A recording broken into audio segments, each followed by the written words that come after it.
State bank of India ने जो खुशखबरी दी है वही खुशखबरी लेकर मैं आप लोगों के साथ इस वीडियो में जुड़ा हुआ हूं।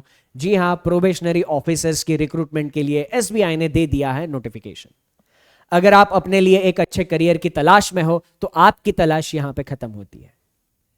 अगर आप अपने करियर की पहले महीने में 90,000 से ज्यादा सैलरी की चाह रखते हो तो यह वीडियो आपके लिए है। स्टेट बैंक ऑफ इंडिया की पीओ की एग्जामिनेशन क्लियर करने के बाद आपकी पहली सैलरी 90,000 से ज्यादा होनी है। फिर आपका ग्रेजुएशन किसी भी स्ट्रीम से क्यों ना हो, साइंस, आर्ट्स, कॉमर्स, किसी भी स्ट्रीम से आपने ग्रेजुएशन कंप्लीट किया हो, ये एग्जामिनेशन आप दे सकते हो और इसको क्लियर करके इतनी अच्छी सैलरी पा सकते हो। पर भैया 90,000 अगर सैलरी मिल रही है तो वो आप अकेले उसकी चाह रखने वाले थोड़ी होंगे, उसकी चाह रखने वाले और लाखों लोग हैं। तो उसको लेकर एक अलग वीडियो में बनाऊंगा कि इन लाखों लोगों में अगर हमें अपनी जगह उन 541 सीट्स में बनानी है तो क्या करना होगा, वो स्ट्रैटेजी वीडियो में आप लोगों के लिए अलग से लेके आऊंगा। इस वीडियो में मैं बात करने वाला हूं इस एग्जामिनेशन के लिए अप्लाई कैसे करना है, फॉर्म कैसे फिल करना है, कौन कौन सी चीजों का ख्याल रखना है और फॉर्म में कौन कौन सी गलतियां नहीं करनी। क्योंकि इससे पहले कुछ स्टूडेंट्स ऐसे भी हमारे सामने आए हैं कि जिन्होंने फॉर्म फिलअप में गलती कर दी और फिर आगे जाके फाइनल सिलेक्शन होने के बावजूद उनका फाइनल सिलेक्शन डिस्कार्ड हो गया जस्ट बिकॉज उन्होंने फॉर्म सही से फिल नहीं करा था। तो यहां पर थोड़ा सा ध्यान देके आपको फॉर्म फिल करना है। तो चलिए शुरू करते हैं। मेरा नाम है सचिन अडेकर और मैं पिछले 8 साल से बैंकिंग एग्जामिनेशन के एस्पिरेंट्स को गाइड कर रहा हूं। अभी फॉर्म फिलअप के डिस्कशन में आपको कुछ चीजें पता होनी जरूरी है। 24 जून से लेकर 14 जुलाई तक आप फॉर्म फिल कर सकते हो, यानी आज अभी इसी वक्त से फॉर्म फिलअप का डेट स्टार्ट हो चुका है। 14 जुलाई तक आप अप्लाई कर सकते हो। एक मेरा सजेशन रहेगा, 14 जुलाई तक का इंतजार मत करना, 10 जुलाई से पहले पहले सारी प्रोसेस कंप्लीट कर लेना। रीजन, आखिरी के टाइम में अगर सर्वर में कुछ इशू हो गया, कुछ खराबी आ गई, टेक्निकल फॉल्ट हो गया तो अपना एप्लीकेशन फंस सकता है, वो हमारे साथ ना हो, इसीलिए 10 जुलाई से पहले एप्लीकेशन कंप्लीट करना है। अगर एप्लीकेशन फॉर्म फिल करते वक्त कोई भी परेशानी आती है तो 2 रास्ते हैं आपके पास, इसी वीडियो के नीचे कमेंट करके बता देना क्या प्रॉब्लम आ रही है, मैं या मेरी टीम आपकी कमेंट का रिप्लाई करेंगे। अदरवाइज ये एक नंबर नोटिफिकेशन में दिया हुआ है, आप इस नंबर पर मंडे टू फ्राइडे 11 बजे से 5 बजे के बीच में कॉल कर सकते हो।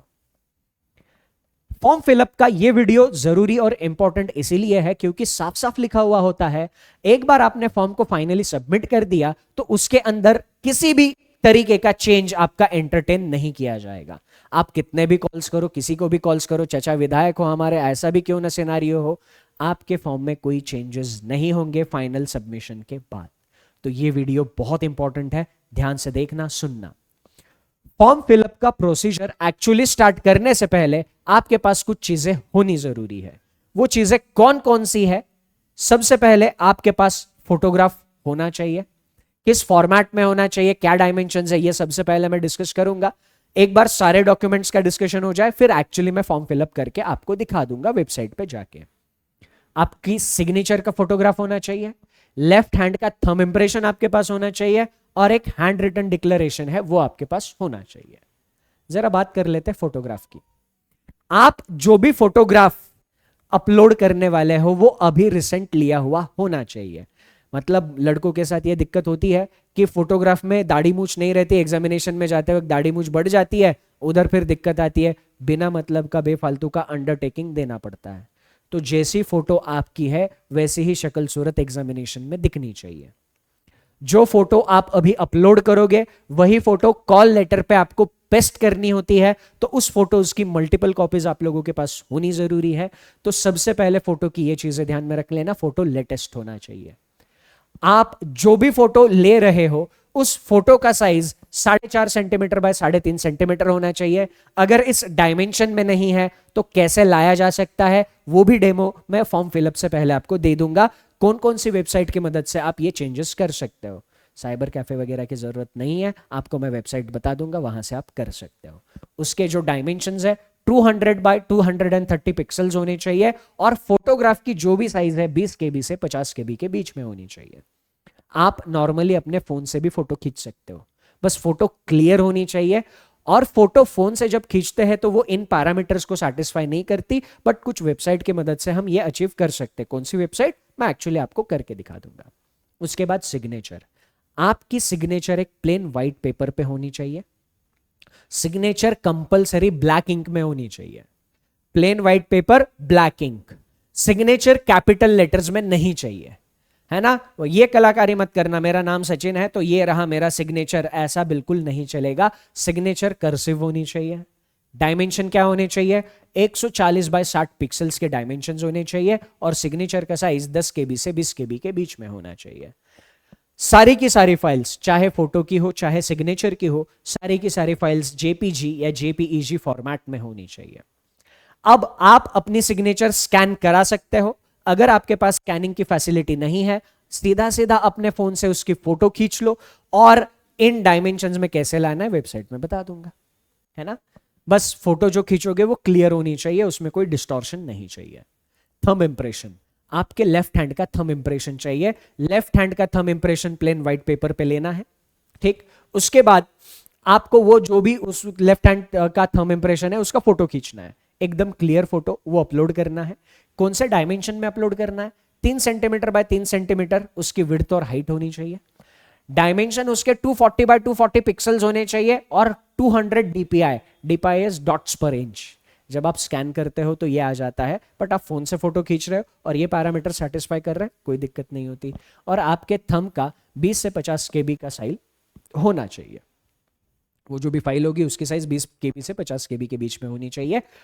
अगर कैंडिडेट को लेफ्ट थंब नहीं है तो फिर वो उसका राइट थंब इस्तेमाल कर सकता है। तो यहां पर ये कुछ सिनारियो मैंने दे रखा है, अगर आपको लेफ्ट थंब नहीं है तो ये वाली चीजें जरा पढ़ लेना। उसके बाद एक हैंड रिटन डिक्लेरेशन चाहिए। हैंड रिटन डिक्लेरेशन आपने खुद ने लिखना है, कैपिटल लेटर्स में नहीं लिखना है। प्लेन व्हाइट पेपर, लाइन वाला व्हाइट पेपर यूज मत करना, plain white paper black ink इस्तेमाल करना। एप्लीकेशन आपको इंग्लिश में ही लिखना है, clearly on white paper with black ink. Notification में लिखा हुआ है, मैं अपने मन से कुछ नहीं बता रहा हूं। फिर ये मत बोलना सर हमने तो ब्लू इंक में करा वो करा, ये नहीं। बहुत सारे स्टूडेंट इसको लेकर फिर बाद में जाग जाते हैं, ये नहीं करना। जो भी फोटो खींचोगे वो फोटो या तो जेपीजी नहीं तो जेपीईजी फॉर्मेट का होना चाहिए। उसके डायमेंशंस, हैंड रिटन डिक्लेरेशन के डायमेंशंस 800 बाय 400 पिक्सल्स के होने चाहिए। साइज, हाइट में और विड्थ में अगर हम देखें, विड्थ और हाइट 10 बाय 5 सेंटीमीटर का होना चाहिए, और उसके फाइल की साइज 50 केबी से 100 केबी के बीच में होनी चाहिए। आपने क्या करना है, एक प्लेन व्हाइट पेपर लेना है और उसमें ये चीज एज इट इज लिखनी है। एज इट इज लिखना है। ये नहीं आएगा, इधर आपका नेम आएगा कंप्लीट, सचिन भगवान अडेकर। डेट ऑफ बर्थ, आपका जो भी डेट ऑफ बर्थ है इधर आ जाएगा। आगे hereby declare that all the information submitted by, as it is लिखना है। इधर आपका नाम, इधर आपकी date of birth, as it is plain white paper पर ब्लैक इंक से लिखना है, और फिर यही सारी की सारी चीजें अपलोड करनी है। लिखकर फोटो खींच लेना। अब वो फोटो हम लोगों को कन्वर्ट करना है। कन्वर्ट करने के लिए और फॉर्म फिलअप के आगे की प्रोसीजर के लिए अब मैं आपको ले चलता हूं स्क्रीन पर। स्क्रीन पर जाने से पहले मेक श्योर करना अभी तक ये जो भी चीजें मैंने आपको बताई ये सारी की सारी चीजें आपके पास है। ये सारी चीजें जमा करने के बाद आपको आगे की प्रोसेस करनी है। तो चलिए चलते हैं हम अभी अपनी स्क्रीन पर। ओके, तो अभी हम आ चुके हैं एक्चुअल उस वेबसाइट पे जहां पे हम लोग रजिस्ट्रेशन प्रोसेस को आगे ले जाने वाले हैं। IBPS ऑनलाइन ये वेबसाइट देख लीजिएगा। ये वेबसाइट वैसे आपको याद रखने की जरूरत नहीं है, नीचे पिंड कमेंट में मैं ये वेबसाइट डायरेक्ट दे दूंगा। यहां पे क्लिक करके आप डायरेक्ट फॉर्म फिलअप की इस पेज पर आ सकते हो। यहां पर क्लिक करके प्रोसीजर को आगे ले जाने से पहले अभी तक जो भी हमने फोटोज खींच लिए हैं उनको रीसाइज एक डिजायर्ड साइज में कर लेते हैं। तो यहां पर हम लोग क्या करेंगे, एक वेबसाइट पर आ जाएंगे जिसका नाम है countingcharacters.com/image resizer online। अब ये भी आपको सर्च करने की जरूरत नहीं है, ये लिंक मैं डायरेक्ट आपको पिंड कमेंट में दे दूंगा। वहां पे क्लिक करके आप डायरेक्ट इस वेबसाइट पे आ सकते हो। आपको कुछ नहीं करना, आप ये साइट खोलने के बाद आपको चूज इमेज टू रिसाइज पे क्लिक करना है। जैसे ही आप चूज इमेज पे क्लिक करते हो आपको अपनी जो भी इमेज रिसाइज करनी है वो इमेज यहां पे अपलोड करनी है। इमेज अपलोड होने के बाद आपके पास वो सारे के सारे डायमेंशंस है जो मैंने वीडियो में बताए थे, है ना। तो वो डायमेंशंस आपको यहां पर लिख देने हैं। जैसे अभी ये मैंने फोटो अपलोड किया तो फोटो की डायमेंशंस क्या है, विड्थ कितनी होनी चाहिए, फोटो की विड्थ होनी चाहिए 5.5 सेंटीमीटर, बट इधर आप ये देख रहे हो ये पिक्सल में है, तो जो डायमेंशन मैंने पिक्सल में मेंशन करे हैं वो डायमेंशन आपको इधर लिखने हैं। पिक्सल में डायमेंशंस क्या थे फोटो के? 200 बाय 230 पिक्सल्स होने चाहिए। मैं इमेज रिसाइज पे क्लिक करूंगा, तो जैसे ही मैं इमेज रिसाइज पे क्लिक करूंगा इधर पूछेगा ये डाउनलोड इमेज करने के लिए, और ये पता नहीं ये मेकअप के एड्स मुझे क्यों दिखा रहा है, पर कोई नहीं। तो ये डाउनलोड पे क्लिक करने के बाद इमेज डाउनलोड हो जाएगी। अब एक प्रॉब्लम मेरे साथ आ गई है, हो सकता है आप में से कुछ लोगों के साथ ये प्रॉब्लम आ जाए। रिसाइज होने के बाद मेरी जो इमेज बनी है उस इमेज की साइज है 8.5 KB, पर हमें फोटो की साइज मिनिमम 20 KB चाहिए, तो यहां पे परेशानी होती है। अगर ये इशू आप लोग फेस करते हो तो करना क्या है, आपको ये डायमेंशन प्रोपोर्शन में बढ़ाने हैं। जैसे आइडियल डायमेंशन क्या थे? 200 बाय 230 पिक्सल्स, बट ये करने के बाद मेरी फोटो की साइज कम आ रही है, तो मैं क्या करूंगा, मैं दोनों डायमेंशंस डबल करके यहां पे डाल दूंगा। तो 400 बाय 460 पिक्सल करके मैं इमेज को रिसाइज कर दूंगा। यहां पर ये मुझे इमेज अपलोड करने के लिए बोल रहा है, तो मैं इमेज अपलोड कर दिया, डायमेंशंस को उसी प्रोपोर्शन में चेंज कर दिया, और फिर यहां पर मेरी इमेज रिसाइज होके आ गई। अब मैंने डाउनलोड करने के बाद ये इमेज 24 KB के आसपास पहुंच गई है। तो इस तरीके से आप सारे के सारे सिग्नेचर हो, चाहे आपका हैंड रिटन डिक्लेरेशन हो, फिर चाहे आपका थंब इंप्रेशन हो, सारी की सारी चीजें आप यहां से डिजायर्ड साइज में रिसाइज कर लेना। एक बार सारी चीजें रिसाइज हो जाएगी, फिर इस वेबसाइट पे आना, click here for new registration पे क्लिक करना और अपने रजिस्ट्रेशन प्रोसेस की शुरुआत करना। तो यहां पर ये जो भी इंफॉर्मेशन दी है ये इंफॉर्मेशन फिलअप कर लीजिएगा। 7 नेक्स्ट पे क्लिक करके अगले पेज पर आ जाइएगा। मैं वीडियो पॉज करके फटाफट इंफॉर्मेशन फिल कर देता हूं। तो जैसा कि आप यहां पर देख पा रहे हो मैंने सारी इंफॉर्मेशन फिल कर दी है। अब ये सारी इंफॉर्मेशन फिल करने के बाद 7 नेक्स्ट पे क्लिक करूंगा, एक डायलॉग बॉक्स आएगा, उस पर ओके क्लिक करूंगा और आगे ये हमें हमारे फोटोज क्लिक करने के लिए, अपलोड करने के लिए बोलेगा। तो यहाँ पर हम लोगों ने जो चेंज किए हुए डायमेंशन के फाइल्स है वो अपलोड करने हैं। यहाँ पे अपलोड करना है हमें फोटोग्राफ, तो मैं यहाँ पे फोटोग्राफ अपलोड कर दूंगा। अपलोड हो गया है। अब यहाँ पर एक वेरिफिकेशन करना है हमें। अब वेरिफिकेशन करने के लिए अगर आप जिस सिस्टम से फॉर्म भर रहे हो, फोन से फॉर्म भर रहे हो, फोन में कैमरा है तो आप ये वाला ऑप्शन यूज कर सकते हो। बट अगर आप जिस कंप्यूटर या लैपटॉप से ये फॉर्म भर रहे हो उसमें वेबकैम का ऑप्शन नहीं है, तो क्लिक हियर टू स्कैन में जाके आप क्या कर सकते हो, आप ये स्कैनर अपने फोन पे स्कैन कर सकते हो। तो फिर वहां से आप अपने फोन से फोटो क्लिक करके अपना वेरिफिकेशन कंप्लीट कर सकते हो। तो अब मैं यहां पर वो क्लिक कर दिया हूं। अब यहां पे एक सेल्फी ले लूंगा और वेरिफिकेशन कंप्लीट हो जाएगा। आप जैसे कि देख पा रहे हो यहां पर मैंने फोटो अपलोड कर दिया है। जैसे ही फोटो अपलोड हो जाएगा फोन से इधर आ जाएगा। देखो आपसे बात करते करते फोटो अपलोड भी हो गया। तो यहां पे मैंने कंफर्म कर दिया। अब यहां पे सिग्नेचर अपलोड करनी है। सिग्नेचर अपलोड करने के लिए जो हम लोगों ने कन्वर्ट किया हुआ साइन है वो यहां पे अपलोड करना है। अब ये कंफर्म करना है। ये होने के बाद आप नेक्स्ट पे क्लिक करोगे। नेक्स्ट पे क्लिक करने के बाद यहाँ पर कुछ बेसिक इन्फॉर्मेशन आती है। ये इन्फॉर्मेशन आप लोगों ने फिल करनी है। अब इसमें ठीक है, तो ये इन्फॉर्मेशन फटाफट फिल कर लीजिएगा, फिर हम आगे बढ़ते हैं। अब यहाँ इस पेज में बस एक चीज है, आपको अटेम्प्ट्स लिखने हैं। तो अटेम्प्ट्स क्या होता है कि एसबीआई पीओ में लिमिटेड नंबर ऑफ अटेम्प्ट्स होते हैं, ये जान के डरना मत। अटेम्प्ट्स प्रीलिम्स देने को अटेम्प्ट नहीं माना जाएगा। अगर आपने इससे पहले एसबीआई पीओ की प्रीलिम्स कितनी भी बार दी हुई है, आपके अटेम्प्ट्स 0 है। आपका अटेम्प्ट तब तक नहीं काउंट होता जब तक आप मेंस एग्जामिनेशन नहीं देते हो। अगर आपने मेंस एग्जामिनेशन दिया है तो आपके अटेम्प्ट काउंट होंगे। जितने मेंस एग्जामिनेशन दिए हैं उतने अटेम्प्ट काउंट होंगे। ठीक, तो यहां पर ये अटेम्प्ट्स थोड़ा उस तरीके से फिलअप कर देना। जैसे ही सारी इंफॉर्मेशन फिल हो जाएगी, एक बार वैलिडेट योर डिटेल्स पे क्लिक करना, वेरीफाइड सक्सेसफुली आ जाएगा। तो आप सेव एंड नेक्स्ट पे क्लिक करना। अब यहां पर आपकी कुछ बेसिक और एजुकेशनल डिटेल्स मांगी जाएगी, तो वो फटाफट फिलअप करके आप नेक्स्ट पेज पर आ जाइएगा। तो यहाँ पर अपनी एजुकेशनल क्वालिफिकेशन फिलअप करने के बाद एक बार वैलिडेट योर डिटेल्स पे क्लिक करना, वेरीफाइड सक्सेसफुल पर आ जाएगा। तो यहाँ पर 7 नेक्स्ट करके आप लोग यहाँ पर अपनी सारी की सारी इन्फॉर्मेशन देख सकते हो। आप एक बार ये जो सारी इन्फॉर्मेशन आ गई है वो सारी इन्फॉर्मेशन, सारी की सारी इन्फॉर्मेशन वैलिडेट कर लेना, एक बार क्रॉस चेक कर लेना, ये बहुत ज़रूरी है। क्योंकि यहाँ पर अगर आपने फाइनल सबमिट कर दिया, कंप्लीट रजिस्ट्रेशन पे जैसे ही आप क्लिक करोगे आप पेमेंट पोर्टल पे डाइवर्ट किए जाओगे, और यहाँ पे एक बार फाइनल सबमिट कर दिया आपने, तो फाइनल सबमिट करने के बाद आप यहाँ कुछ चेंजेस नहीं कर पाओगे। नो मैटर व्हाट, आप कुछ भी चेंजेस नहीं कर सकते। ठीक, तो एक बार ध्यान से सारी की सारी इंफॉर्मेशन चेक कर लेना बहुत अच्छे से। सारा चेक करने के बाद ये इधर 3 चेक बॉक्सेस हैं। पहला चेक बॉक्स आपको टिक करना है। दूसरा चेक बॉक्स कहता है I confirm that my name as filled my application form exactly matches with ID proof. इसका मतलब आईडी प्रूफ में आपका जो नाम है एग्जैक्ट वही नाम एप्लीकेशन फॉर्म में है, तो ये टिक करना।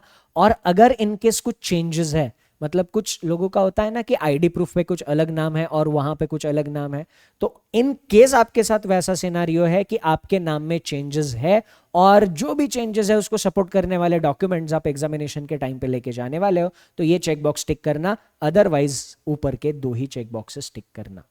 ओके, तो इस तरीके से आप अपना फॉर्म फिल करके यहाँ पे कंप्लीट रजिस्ट्रेशन पे क्लिक करोगे। कंप्लीट रजिस्ट्रेशन पे क्लिक करने के बाद आप पेमेंट विंडो पे चले जाओगे। पेमेंट करने के बाद आपका एप्लीकेशन सक्सेसफुली रजिस्टर हो जाएगा। ओके, पेमेंट विंडोज पर जाने से पहले यहाँ पर थंब इम्प्रेशन और हैंड रिटन डिक्लेरेशन आपसे मांगा जा रहा है। तो थंब इम्प्रेशन और हैंड रिटन डिक्लेरेशन जो हम लोगों ने चेंजेस किए थे वो आप लोगों को यहाँ पर अपलोड करने हैं। ये मैंने थंब इम्प्रेशन अपलोड कर दिया। अब handwritten declaration, okay, handwritten declaration भी मैंने यहाँ पर अपलोड कर दिया है। ये सब करने के बाद ये कैप्चा आपको एंटर करना होगा। ये कैप्चा एंटर करने के बाद 7 नेक्स्ट कर दोगे तो आप पेमेंट विंडो पर फाइनली पहुंच जाओगे। फाइनली आप जब पेमेंट कर दोगे तो आपके सामने ये विंडो आ जाएगी जिसमें आपका पूरा फाइनल फॉर्म होगा। अगर आप चाहो तो ये फॉर्म डाउनलोड करके इसकी प्रिंट आउट निकाल के रख सकते हो, नहीं तो डाउनलोड करके इसकी सॉफ्ट कॉपी रखी तो भी चल जाएगा। तो अब तक हम लोगों ने बात कर ली फॉर्म फिलअप प्रोसीजर की।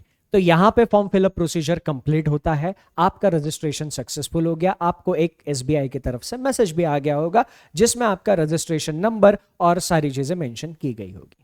ठीक, अब बात करते हैं इस एग्जामिनेशन के लिए तैयारी कैसे करनी है। मैं आपको 2 सोर्सेस सजेस्ट करूंगा। अगर आप एसबीआई पीओ के लिए एकदम फुल प्रूफ प्रिपरेशन करना चाहते हो तो बैंकिंग वाला प्लेटफॉर्म पर आप लोगों के लिए अल्टीमेट 2.0 बैच है। इस बैच का आप भरपूर बेनिफिट उठा सकते हो। इस बैच में सारी क्लासेस प्री और मेंस के एंगल में आपको मिल जाएगी। सारे सब्जेक्ट एकदम 0 लेवल से एकदम एडवांस लेवल पर कवर कराए जाएंगे। ओके, तो आपको करना क्या है, अल्टीमेट 2.0 बैच में एनरोल करना है। इसमें लाइव क्लासेस मिलेगी। जो क्लासेस आप लाइव नहीं देख पाओगे उसके रिकॉर्डेड वीडियोस मिलेंगे, प्रैक्टिस के लिए डीपीपीज मिलेंगी, मॉक टेस्ट मिलेंगे, 24/7 डाउट प्लेटफॉर्म भी है इसमें, और आप लोगों के और रिवीजन के लिए नोट्स भी है। आपके सिलेक्शन के लिए जो चाहिए हर एक चीज आपको इस बैच में मिलने वाली है। बैंक महापैक सबसे बेस्ट रिसोर्स है क्योंकि इस रिसोर्स में आपको सारी बैचेस का एक्सेस फ्री ऑफ कॉस्ट मिल जाता है। तो अगले 1 साल के अंदर जितनी भी बैचेस आएंगी सारे बैचेस का एक्सेस आपको बैंक महापैक में मिल जाएगा। 1 साल का महापैक और 2 साल का महापैक, ऐसे आपको इसमें चॉइसेस अवेलेबल है।